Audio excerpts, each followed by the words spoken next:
The Boeing 737 is one of the most popular passenger jets in the world. Around the globe, the plane has carried more than 12 billion passengers. It's the backbone of the aviation industry.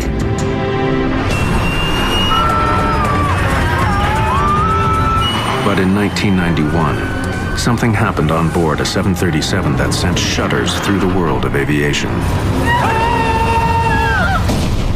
Oh my Lord.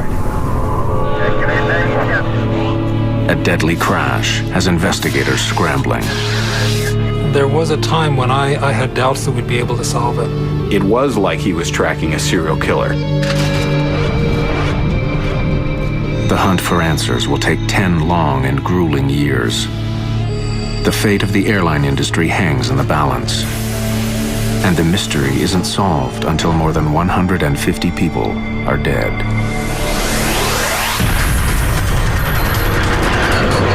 Mayday, mayday.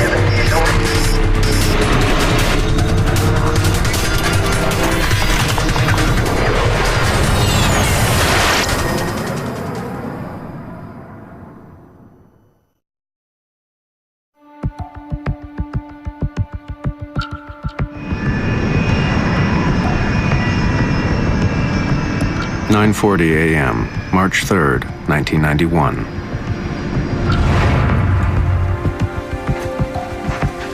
After a short 17-minute trip from Denver, United Airlines Flight 585 is on final approach into Colorado Springs. It looks like a perfect day for flying, but there's trouble in the air.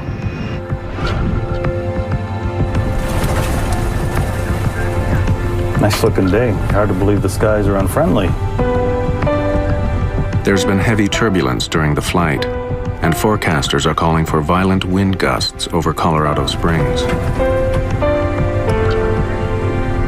Never driven to Colorado Springs and not gotten sick?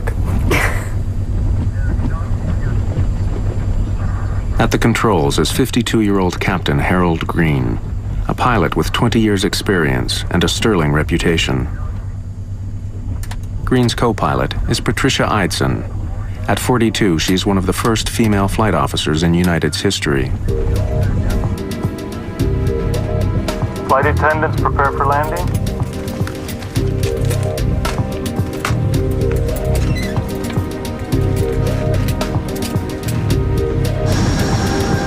At Colorado Springs Municipal Airport, Air Traffic Controller James Rayfield is ready to bring Flight 585 in. United 585, report the airport in sight. Got it? Yep. Airport in sight, United 585. Lower landing gear.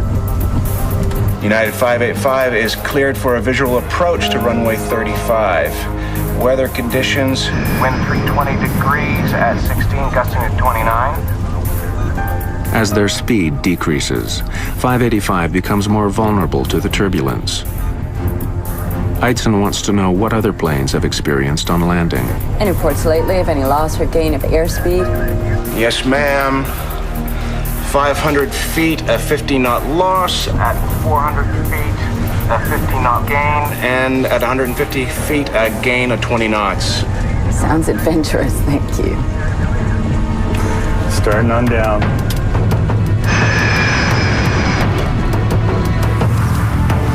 Less than 3 kilometers from the airport, retired policeman Harold Darnell is on his way to a local flea market.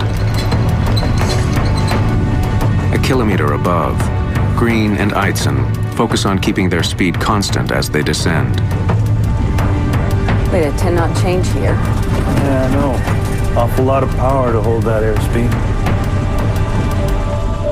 As United 585 approaches the runway, Darnell feels something strange.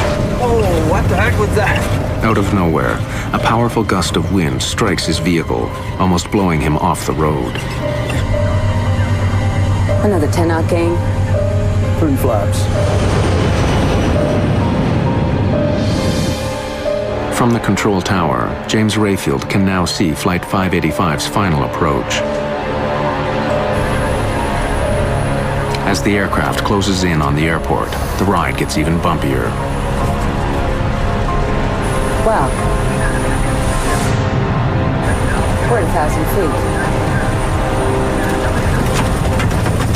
Then, without warning, the 737 starts to spin out of control. Oh, God, stop!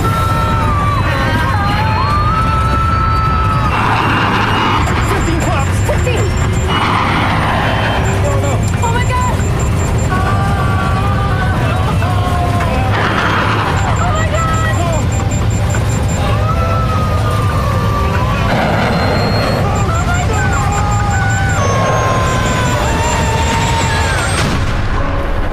Oh my Lord. Crash! Crash!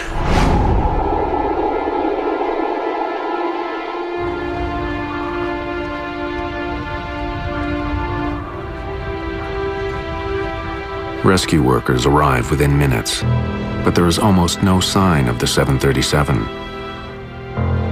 The shattered remains of the 38-ton jet lie buried in a fire-blackened impact crater. The plane didn't skate or bounce, you know, like when a plane comes in normally and lands. It just nosed right in, and where it hits, where it stayed. And I came down here, and this is when I saw all of the, it was horrible. There are no survivors. All 20 passengers and 5 crew members are killed instantly by the high-velocity impact and exploding jet fuel. In 10 violent seconds, Colorado Springs has become the site of one of the most mysterious air crashes in aviation history.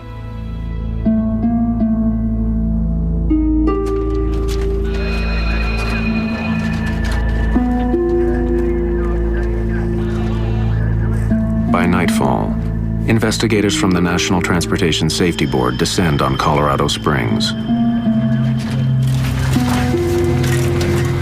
Known to insiders as tin kickers, NTSB investigators examine over 2,000 aviation accidents a year, at times by picking through the metal debris of fallen aircraft. While coroners mark the location of human remains in red, NTSB investigators mark scraps of metal in yellow, looking for clues to help them solve the mystery of what happened on board Flight 585.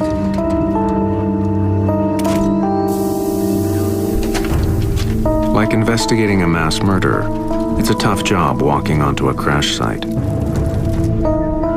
Among the investigators assigned to the case is Malcolm Brenner, a specialist in human performance.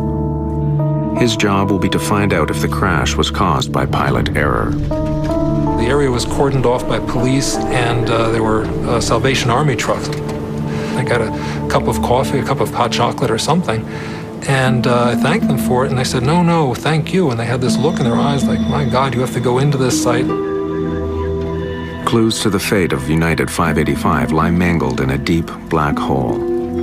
The fuselage is crushed like an accordion in the impact crater.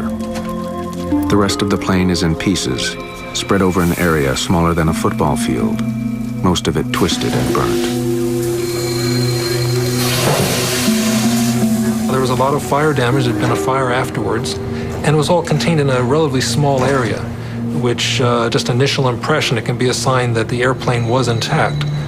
If there was a mid-air explosion or something came off the airplane, you'd expect that to be a much larger site. My first sense that it was going to take some time to investigate the accident was the damage that we saw in the parts. When they're burnt and broken, the process always takes longer. But with their work just beginning, members of the NTSB have no clue that the case of United 585 will become the longest crash investigation in aviation history.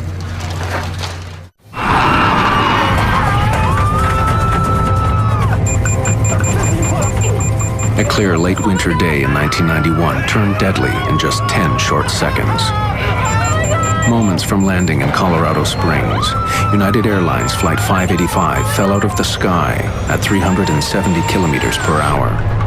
Crash! Crash! All 20 passengers and 5 crew members died.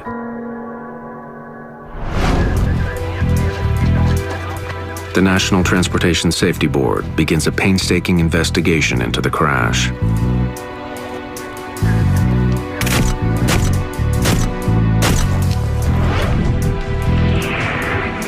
An important first step in the investigation is the analysis of the cockpit voice recorder.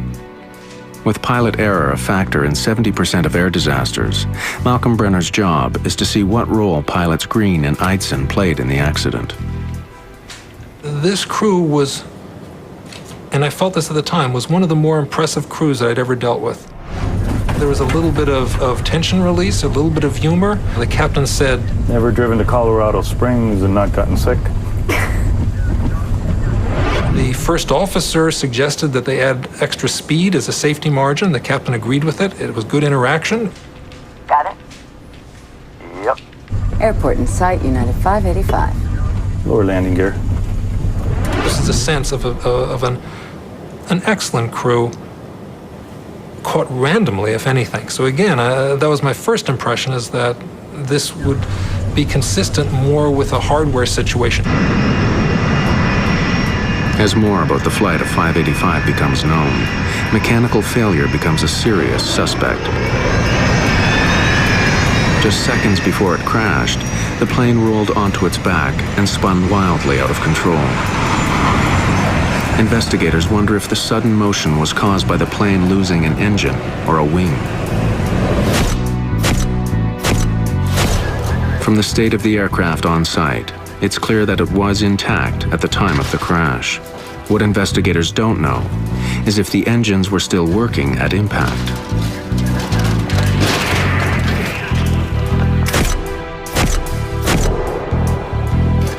Technicians examined the engine turbines. They discovered dirt has been drawn deep into every crevice. These blades were clearly spinning and sucking in air at the time of impact. The engines may have been running, but technicians aren't sure how well. The plane's hydraulic pressure dials are destroyed, their glass covers broken. The indicator needles have been snapped off by the force of the impact, but even these ravaged dials tell a tale. 15 flaps!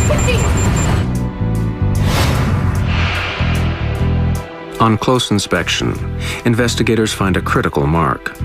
At the moment of impact, a dent was made on the faceplate by the jarred indicator needle. It proves that when United 585 crashed, its engines were running normally.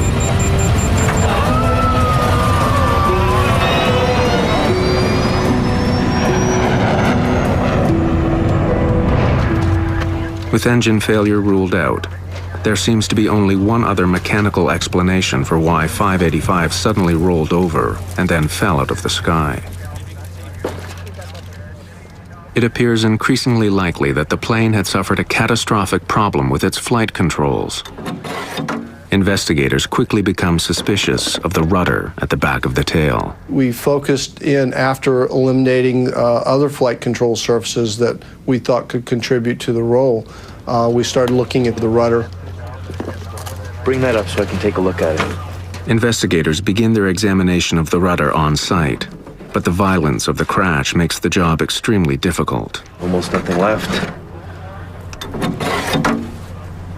Most of the plane's parts are too crushed or burned for testing, but a vital component is still reasonably intact: the Power Control Unit, or PCU.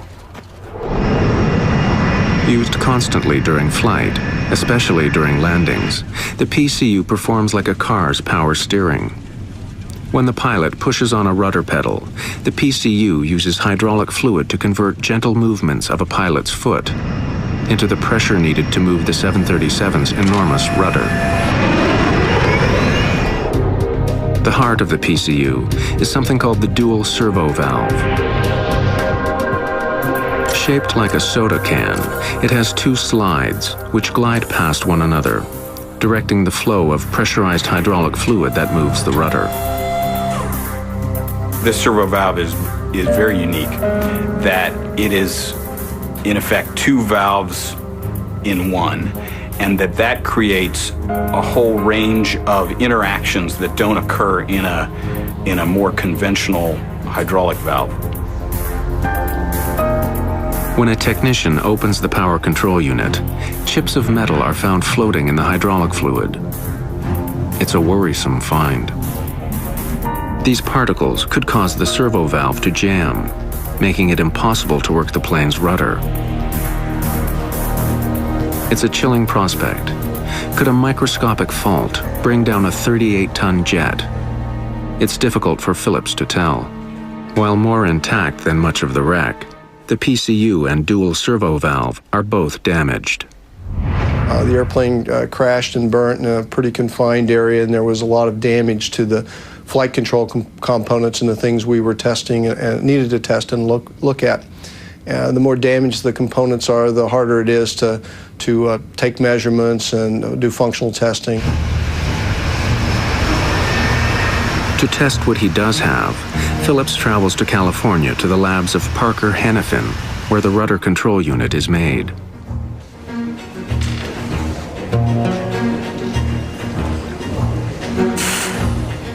The curious metal chips floating in the PCU's chambers are dismissed. Filters, Phillips is told, keep them out of the delicate servo valve that directs fluid and moves the rudder. Nothing else is found that could explain any sudden movement of the rudder on Flight 585. We didn't have any absolute indication or information that we could point to that said the rudder power control unit, the servo valve, or any part of that flight control system caused that accident. Phillips still suspects a mechanical problem, but with no conclusive evidence that the PCU or servo valve caused the crash, he is forced to sign off on the tests. It's a pass.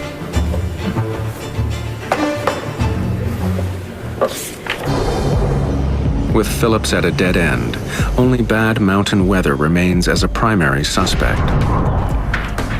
An expert on weather-related aviation accidents, Greg Salatolo is trying to determine if heavy winds on the day of the crash were a factor. There is a history of events where there have been airplane accidents attributed to mountain waves or rotors. In 1966, a BOAC 707 near Mount Fuji disintegrated in a mountain wave and rotor. High winds crashing over mountain peaks leave so-called wind rotors in the lee side. Invisible, highly turbulent downdrafts that come plunging down with devastating power and are extremely dangerous to aircraft. We found a great deal of evidence looking at the surface upper air data and talking to witnesses in the area that rotors were a possibility. An explosion, and it was right over there. Right Salatolo hears several eyewitness reports of bizarre mountain weather on the day of the crash. One of the most intriguing is from Harold Darnell, what the heck was that? whose truck was struck by a powerful gust of wind just moments before 585 crashed. But as Greg Salatolo combs through his evidence, the theory that a wind rotor knocked the plane from the sky is getting less and less likely.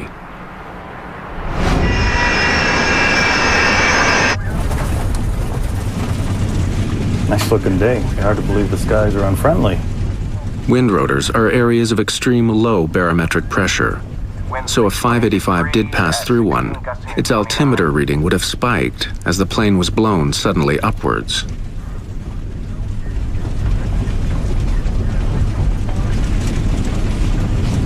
There's no evidence that we saw that on the flight data recorder of 585. What the flight recorder did show was a fast and deadly drop in altitude as the plane fell to Earth.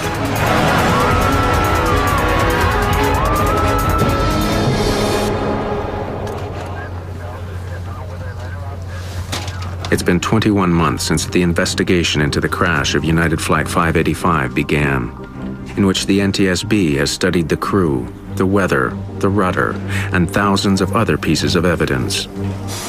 They've come up empty-handed. For only the fourth time in its history, the NTSB releases a report which doesn't reach a conclusion. The cause of the crash of Flight 585 is undetermined.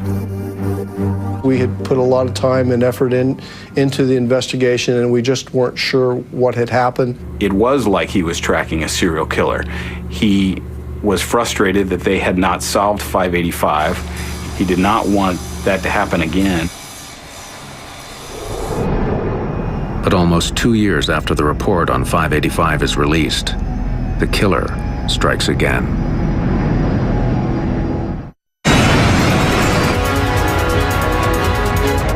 Two years after the crash of United Airlines Flight 585, its cause is still a mystery. Bring that up so I can take a look at it. Investigators are concerned that the longer the case remains unsolved, the greater the chance that another 737 will crash. It's a pass. On September 8, 1994, their worst fears are realized. At 7 p.m. on a clear, windless day, USAir Flight 427 is nearing Pittsburgh.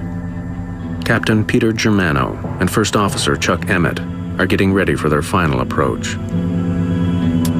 Folks, from the flight deck, we should be on the ground about 10 more minutes. Sunny skies, a little hazy.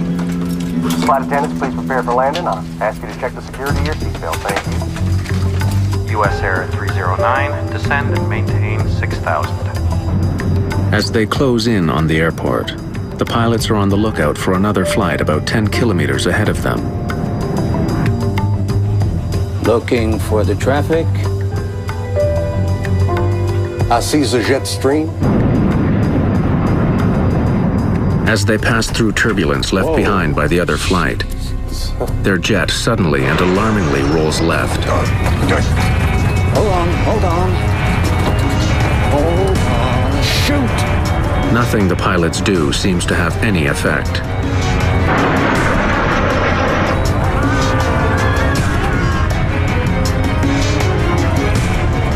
What the hell is this? What the? Go! Shoot!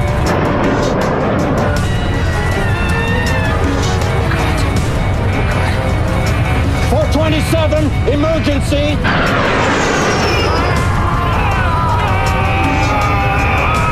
Oh, shoot. Oh, God. Oh, God, no!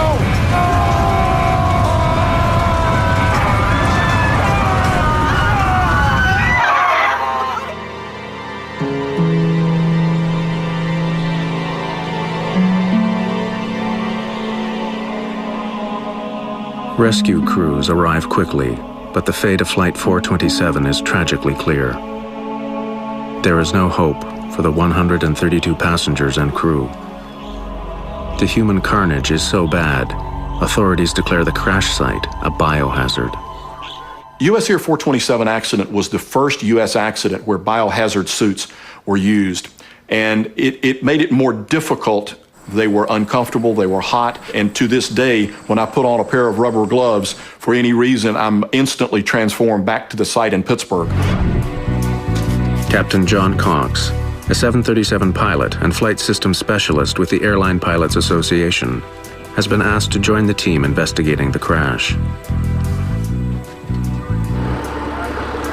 As coroners attempt to collect human remains, NTSB lead investigator Tom Houter already knows his hunt for clues will be long and painstaking. When we first arrived at the crash site, well, first of all, there was no aircraft there. There were only bits and pieces of the airplane. It wasn't really recognizable as an airplane. With the help of eyewitnesses, information from the flight data recorder, and the cockpit voice recorder, investigators begin to quickly see some striking similarities between 427 and the unsolved case of United 585. In fact, they seem to be mirror images of each other. On final approach, United 585 rolls right, while USAir 427 rolls left. Oh, God, flip! Hang on. Both crews are caught by surprise, and after just a few terrifying seconds, both aircraft plummet straight into the ground. Certainly the whole team was aware of the previous accident with United 585 in Colorado Springs. We try to keep that in the back of our minds and take a look at this one as to what it presents to us. As the investigation continues, the list of similarities grows. 427's engines were also attached and functioning at the time of impact. But for all the similarity, there is one important difference. Unlike United 585, as USAir 427 approached Pittsburgh, weather conditions were dead calm. Folks from the flight deck, we should be on the ground about 10 more minutes. Sunny skies, a little hazy. Taking a look at the flight data recorder information, the aircraft's approaching Pittsburgh. It's an extremely smooth night. There's just no turbulence at all. The pilots are relaxed. They're talking about the landing. Flight attendants, please prepare for landing. Ask you to check the security of your seatbelts. Thank you. As he did in the case of United 585, Greg Phillips will once again lead the investigation into the mechanical aspects of the crash. Almost immediately, he makes a promising discovery. Miraculously, much of USAir 427's tail and rudder appear intact.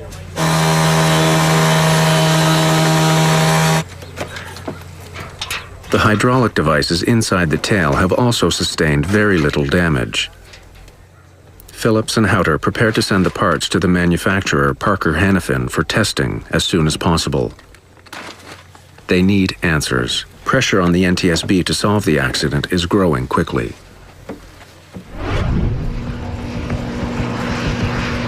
Not only are the crashes of flights 585 and 427 disturbingly similar, both of them involve the same kind of airplane, a Boeing 737.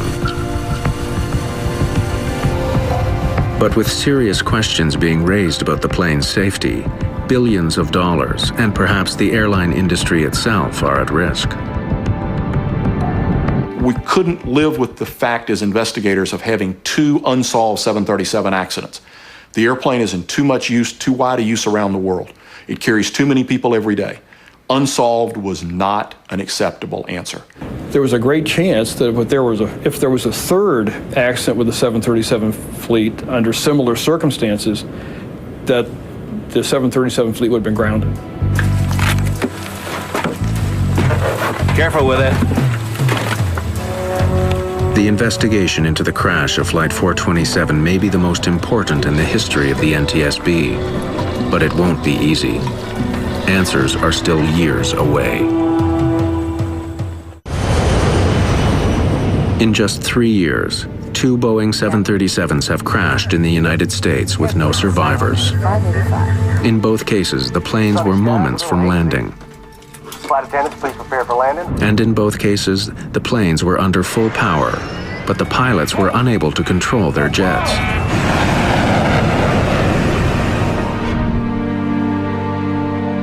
In the crash of United Flight 585, NTSB investigators were unable to find a cause. Now, they're searching for clues into the second, USAir Flight 427. As the investigator in charge, I never allowed myself to think this investigation could go undetermined. We kept on pushing and kept on researching. As long as we had things to research, we kept on going. To find their killer, the NTSB can't afford to rule anything out. From the possibility that a collision with birds brought 427 down, to strange, even bizarre theories. They looked at electromagnetic interference. They got calls from people saying it might be Russian death rays. They considered everything. There were a couple of witnesses who gave reports of the aircraft suddenly descending and hovering before it blew up. We discounted those. But the investigation's primary suspect is the dual servo valve, part of the power control unit that moves the 737's rudder, and a suspect in the crash of United 585. Parker Hannifin made the valve. At its lab in California, investigators look inside the main cavity of the USAir power control unit. Just like in the earlier crash, they find tiny chips of metal floating in the hydraulic fluid. But once again, Parker and Boeing repeat their claim. Filters, designed to stop any debris from interfering with the delicate metal slides, have done their job.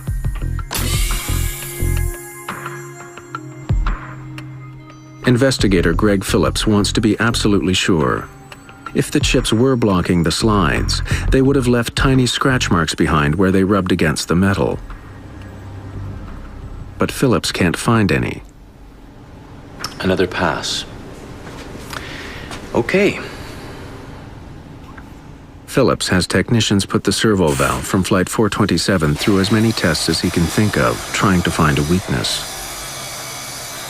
If he can find one, it could explain why 2 planes were ripped from the sky. But once again, he comes up empty.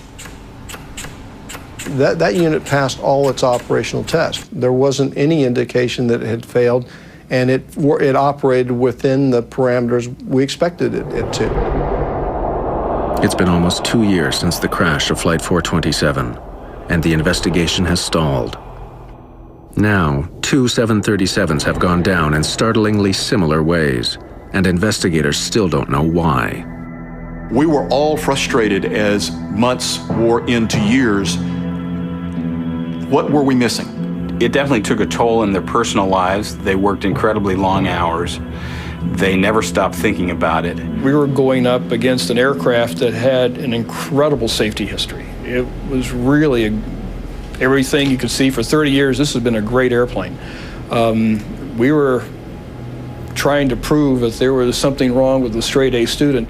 It clearly was on his mind. He, at one point, had a nightmare about it where he dreamed that he was in front of a congressional committee that was grilling him on now there had been a 3rd 737 crash, and in Tom's dream, all of the cameras were pointing to him, and a congressman asked, "Why didn't you ground the fleet?"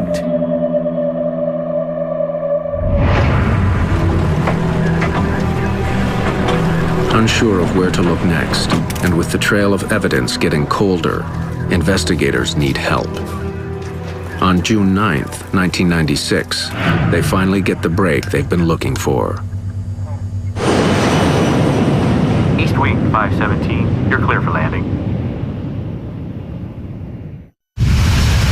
By the summer of 1996, the crashes of United Airlines Flight 585 and USAir Flight 427 are still unsolved.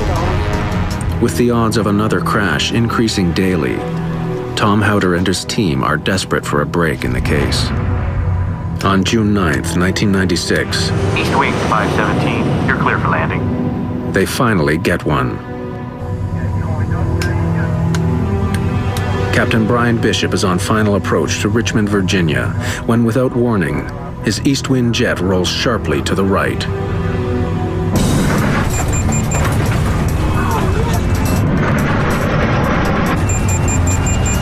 We didn't know to what extent, but we knew we had a problem with the rudder.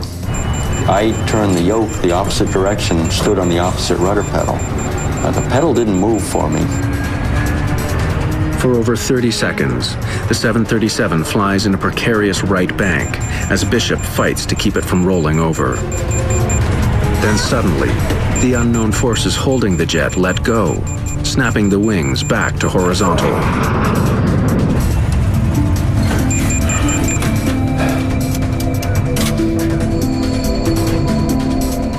In a matter of seconds, it released itself and went back to normal. We had started the checklist. Almost before I could finish the sentence, all of a sudden there was just a wham.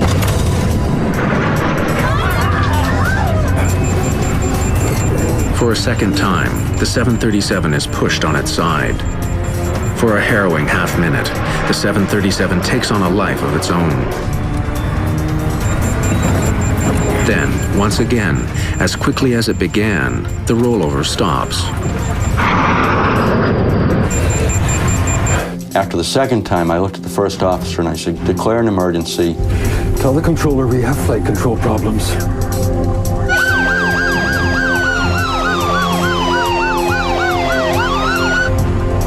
And now, as they slow down to land, the risks are increasing. If a third rollover occurs, they won't have enough airspeed to recover. I did at some point tell my first officer to look out the window and find a dark spot. It was nighttime and we were looking to avoid a neighborhood or a populated area. And he very calmly responded that, "Hey, here's a spot over here."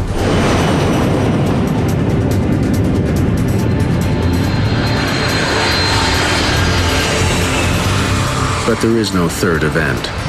Bishop brings Flight 517 in high and fast and lands safely.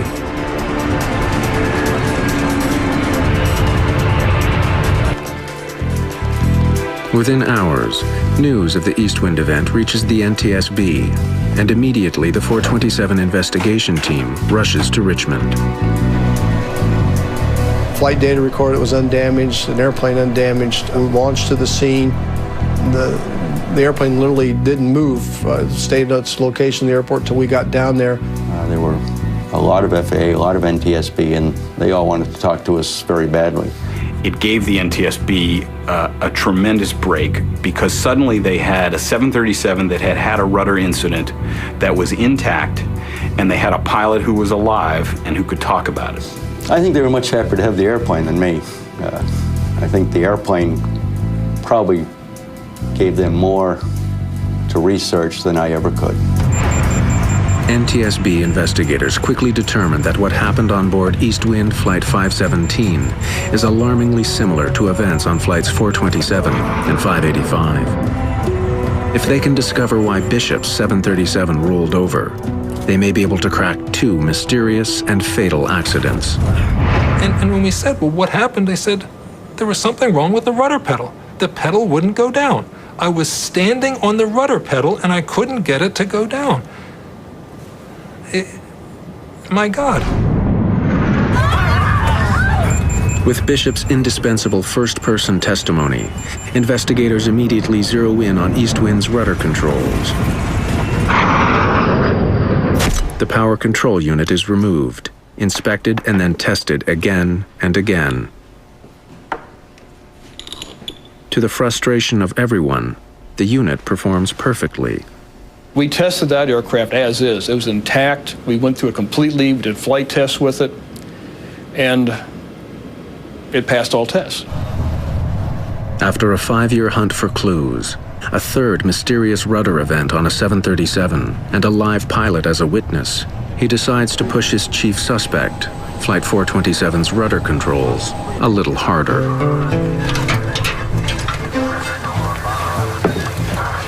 One fellow mentioned a test they had done in the military of a thermal shock, where if you had the actuator being very cold and put in very hot hydraulic fluid, it would cause it to react in strange ways. So we put together a thermal shock test, and this test was extreme to say the least. On August 26, 1996, in Valencia, California, NTSB investigators gather to watch the torture test of USAir 427's PCU. After soaking it in dry ice, the PCU is blasted with nitrogen gas to simulate the -40-degree temperatures at 10,000 meters. Then, it's quickly injected with hydraulic fluid, superheated to 77 degrees Celsius, and given the command to start working. As we were standing there listening to the actuator move left and right, it stopped. And it was not commanded to stop. It just jammed. Stopped working completely. Take a look. Systems investigator Greg Phillips now asks that the valve be taken apart and scanned for scratches.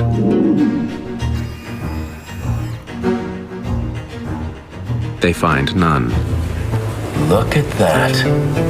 Doesn't leave a trace. It is a crucial breakthrough to solving an almost perfect crime. Not only have they proven that the valve which controls the rudders can jam, no evidence is left behind. It's an ominous discovery, but incredibly, there's another shocking surprise in store for the investigators. October 15th, 1996. For the last 5 years, the National Transportation Safety Board has been struggling to crack its toughest case. Two completely separate, but seemingly linked accidents. The crash of United 585 killed 25 passengers and crew. 3 years later, the USAir Flight 427 disaster took another 132 lives.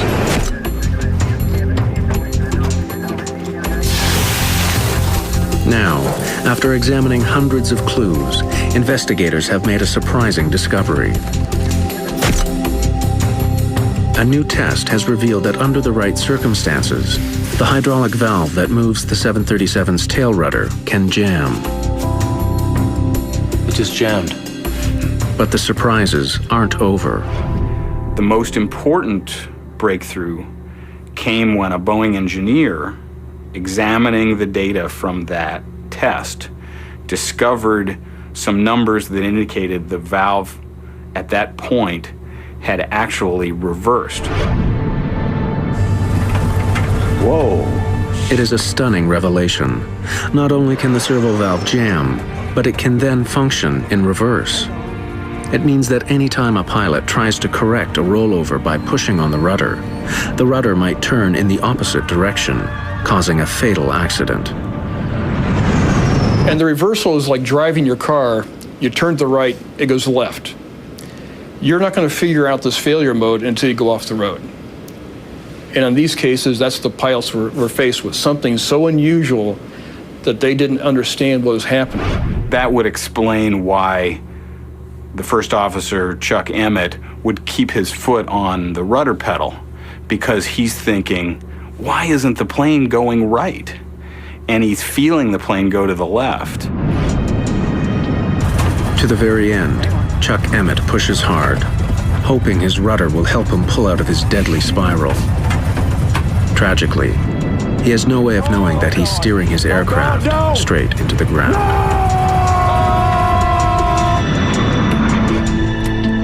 Ever driven to Colorado Springs and not gotten sick?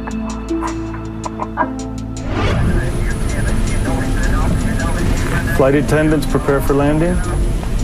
Satisfied that they've determined the cause of the crash of USAir 427, the NTSB turns its attention to the unsolved case of United 585. Another 10-out gain. Going back to Colorado Springs, you could follow a progression of what the captain was doing. He's close to the ground, and suddenly, under rudder reversal, he puts in a little bit of pedal. The pedal violently pushes his leg back. 15 flap. 15. Rudder reversal certainly fits what I know about this crew and how it fits. We were able to show the failure mode. It matched the flight data recorder from each aircraft. It fit like a glove. So we now had a lot more information we could apply to United 585. And based on that, we redid the accident report. Oh my God! Oh my God! From rudder reversal to impact took less than 10 seconds. 585's flight crew had no chance to save their plane or passengers. In the aftermath of the investigation, sweeping changes were made to improve the safety of the 737 and the entire aviation industry. New training protocols were designed to help pilots react to unusual in-flight events. In the 737 fleet, pilots are now trained on how to react to both rudder hardovers and reversals. The scenario of the USAir 427 accident, if the crew had the information that we have today, I believe they would have landed safely in Pittsburgh that evening. The FAA also directed Boeing to redesign the rudder's dual servo valve to eliminate the potential for reversal. Boeing spent hundreds of millions of dollars to replace the valves on thousands of 737s around the world. One thing we don't like at the safety board is to have an undetermined accident, because then we can't make a change to improve safety. So out of USAir 427, United 585, we have a much safer 737 fleet.